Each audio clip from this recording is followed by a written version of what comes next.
Baik, assalamualaikum warahmatullahi wabarakatuh. Waalaikumsalam warahmatullahi wabarakatuh.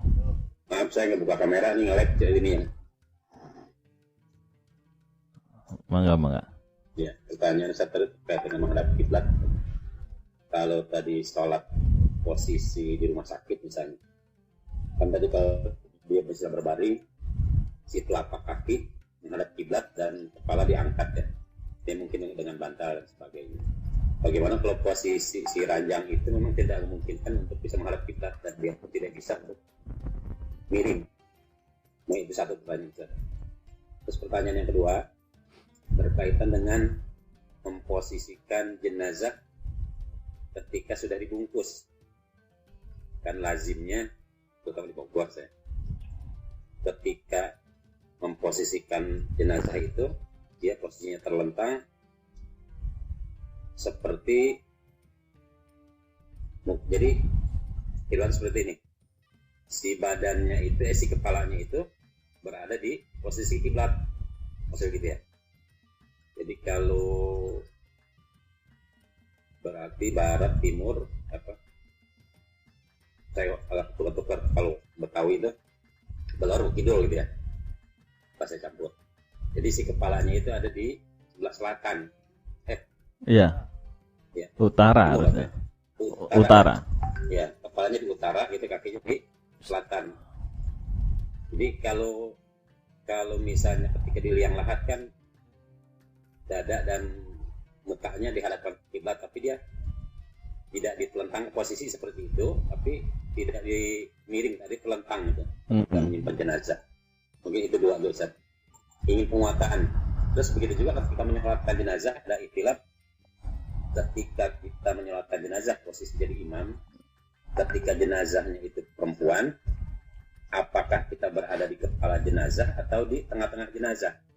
Itu perbedaan antara laki-laki dan perempuan. Karena ini seringkali perbincangan, kadang-kadang saya baru mendengar dan memang belum dapat kajian khusus gitu.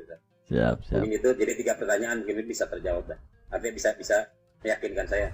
Terima kasih, Ustaz. Jazakumullah khair. Baik, yang pertama yang sakit tadi ya. Tadi tidak termasuk orang sakit itu di dalam pengecualian. Ya, kalaupun dia nggak bisa karena posisinya sakit banget, kalau diangkat jadi kesakitan, atau karena ruangannya nggak cukup, berarti dia sholat hurmatul waqt. Dia wajib sholat ngadep sebisanya. Terus yang perlu diingat wajibal qadha, wajib qadha. Sholat hurmatul waqtnya tetap wajib, ya, dan dia ngulang. Lah, buat apa kalau begitu sholat? Kadang-kadang kan gitu, ya sekalian aja, nah, gitu ya. Loh, ini karena untuk menggugurkan kewajiban waktu. Jadi kewajiban waktu di saat itu kita sudah nggak punya beban dosa, gitu. Nah, tinggal wajib mengulang saja. Gitu. Kalau memang nggak bisa karena ruangannya atau karena sakit digotong-gotong, nggak mungkin orang lagi patah misalnya. Nah, itu berarti hurmatul waqt wajibal qadha. Nah, kemudian masalah menyimpan jenazah. Menyimpan jenazah ini ada 3. Sebelum dimandikan, sesudah dimandikan, dan ketika dikuburkan. Nah, ba'dun nas, ya, sebagian orang ini nggak ngerti kenapa itu arah dibedakan antara sebelum dimandikan. Nanti sebenarnya bab jenazah, tapi nggak apa-apa, ya, ilmu.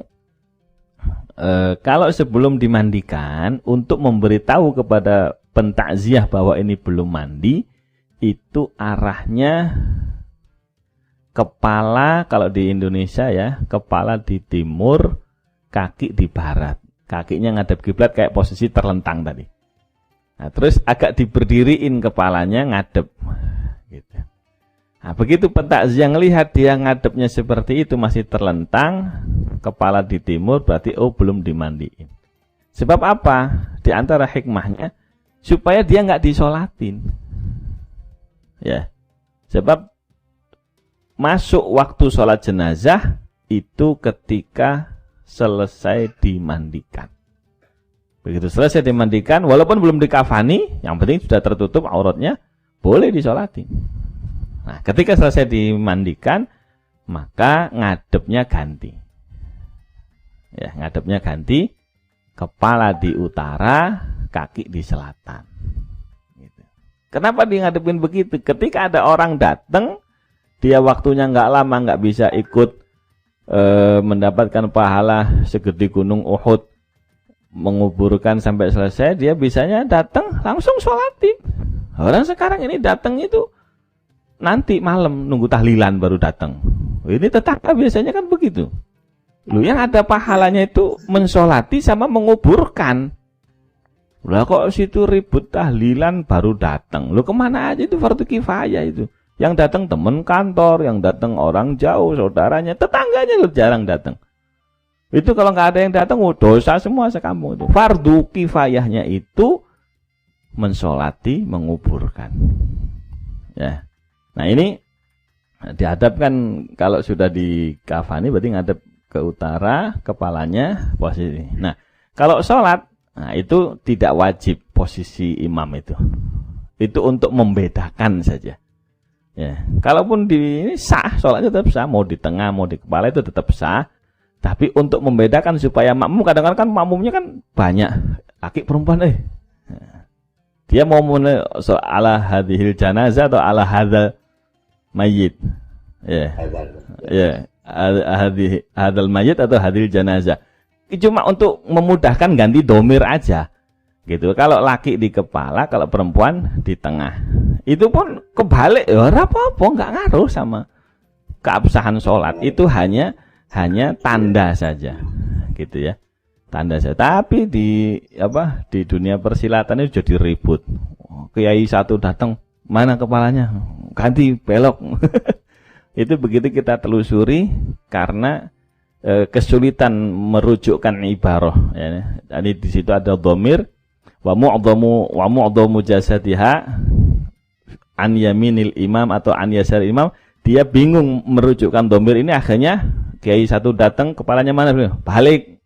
Kalau disuruh ngomong, Pak, enggak, balik. Wah, akhirnya jenazah dibolak-balik. Untung enggak protes tuh jenazah.